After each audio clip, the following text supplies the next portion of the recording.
Donc, Mathis et Vincent du groupe 304, aujourd'hui, on vous montre comment calculer un volume avec deux surfaces dans Trimble. Donc, la première étape, c'est d'ouvrir sa job, dans laquelle on a nos points. Donc, nos CO IGA, c'était des piles de neige. Pour trouver nos points, on peut juste aller ici, par nos points, le point 1 par exemple.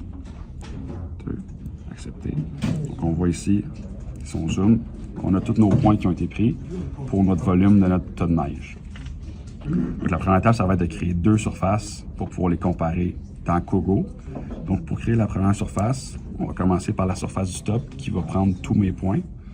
J'ai juste à utiliser l'outil de la petite flèche ici. Et je peux juste sélectionner l'entièreté de mes points. On voit que tous les points deviennent bleus. Et là, j'ai simplement à appuyer longtemps avec mon doigt ou le crayon, peu importe. Et je vois un menu qui va apparaître ici avec plusieurs options. Et comme on a dit, nous, on veut créer une surface. Donc, on va créer une surface. Et il nous demande simplement le nom. Donc, comme je l'ai dit au début, nous, ça va être le top. Dans le fond, ça va être vraiment tout le volume de la butte de neige. Donc, on fait accepter. Et puis, on voit qu'il y a une couleur qui apparaît, tout simplement parce que Trimble détecte que c'est une surface et que le point rouge est plus haut que le point bleu. Donc, une fois qu'on a fait ça, on a la surface du dessus, mais il faut créer le fond. Donc, pour créer le fond, nous, on a pris nos points au sol et les points du fond, on les a appelés bases. Donc, on va devoir rechercher les points par filtre. Donc, pour faire ça, on s'assure que rien n'est sélectionné. Donc, on peut, si par exemple nos points sont sélectionnés, on peut juste cliquer 2 fois à côté pour désélectionner tous les points. On appuie longtemps avec le doigt ou le crayon. Puis, on aura différents menus que tantôt. On va avoir 3 options. Nous, on va faire sélectionner. Et puis là, à partir de là, on va pouvoir sélectionner des points à partir de filtres. Par exemple, le nom du point, on pourrait mettre un intervalle de points. On pourrait mettre une élévation minimum. Dans ce cas-là, on va rechercher par le P-code. Nous, dans ce cas-là, on a mis la base. Donc, vous pouvez marquer votre P-code à vous, c'est 81, 82, vous mettez le vôtre. On fait accepter. Puis, on voit là, que les points bleus de la base et le contour sont devenus sélectionnés.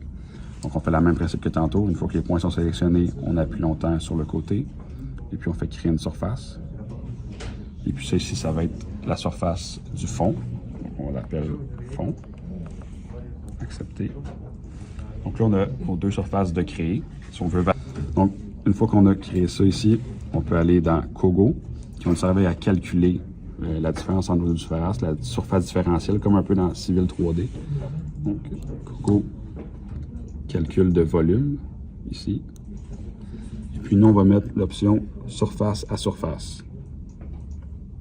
Surface initiale, on va mettre le fond. Puis la surface finale, on va mettre le top.